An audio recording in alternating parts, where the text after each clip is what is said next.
ngapha nangapha-ke mntwana kwethu-ke nawo so uyabona ukuthi-ke nokho-ke nakungamahlelo lawa bekakhelwe ukuthi avuselele wena mlaleli elangeni lanamhlanje sinje. Ngiyakulotshisa nawusanda ukungena uvuka nje mntwana kwethu-ke ufika ngapha-ke nganeno ngikhaya uvela lapha-ke emsebenzini. Ngiyethemba ukuthi-ke nokho-ke ilanga lakho likuphethe kuhle, yoke into-ke mntwana kwethu-ke ikhambe yabe-ke yafika lapha-ke bewukade-ke uyihlelile ukuthi ifike khona. Nangakhenge-ke ifike lapho wena kade uhlele ukuthi ifike khona, ihliziyo yakho ingaba buhlungu mntwana kwethu-ke nokho-ke wamukele ukuthi-ke ilanga lakho beliplaneke ngaleyo ndlela namhlanje sinje.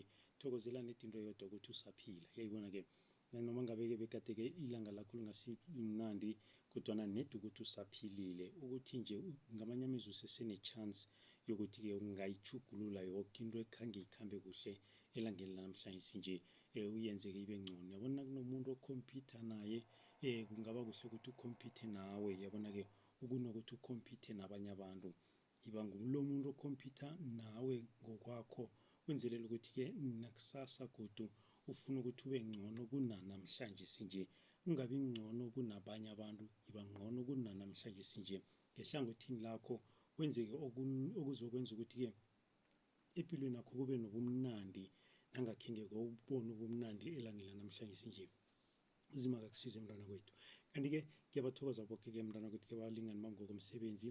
Ngithokoze nakuye lapha-ke umam 80 Grootboom, umuntu omkhulu lesikhathakhatha kuragela-ke nandi ihlelo lithi khula nathi. Ngiyethemba ukuthi nangapho-ke mntwana kwethu-ke kuningi tle okufike-ke kwakukhulisa kwakwenza ukuthi-ke nawe ubeke kileli zinga lokuthi-ke ukwazi ukuqalana nepilo. Ipilo ayifuni into eziningi, ayifuni imali ipilo, ayifuni mntwana kwethu-ke ukuthi umuntu mhlawumnye-ke ambathe isudu ekulu, ambathe isudu edurako. Ipilo nje into eyifuna ukuthi-ke ngakelakho ihlangothi mntwana kwethu-ke wena ngokwakho uzazi ukuthi ufunani. Wayibamba lapho mntwana kwethu, ngitsho nanoma kuthiwa-ke awunalitho kodwana wazazi ukuthi ufunani, unelitho.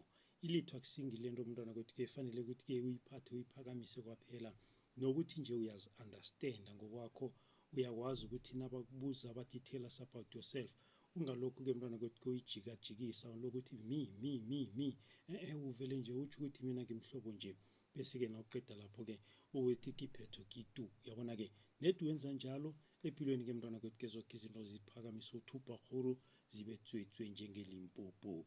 Sisehlelweni Empowerment Now ku-MJ mntwana kwethu-ke ongenako ngakulesi isikhathi ngesomrhatjho isidudla ngaphakathi kwaloleli ihlelo-ke sizokusonga amahlelo kwelanga lethu lanamhlanje sinje, kungomhla ka-30 kuyilapha kuyovela abahlinze ku-2025. Ngithokoza khulu kwamambala nakibo boke abanye abalingani bami ngokomsebenzi ukuditjha nawe-ke namhlanje sinje ngokudlhegana kwabo emahlelweni.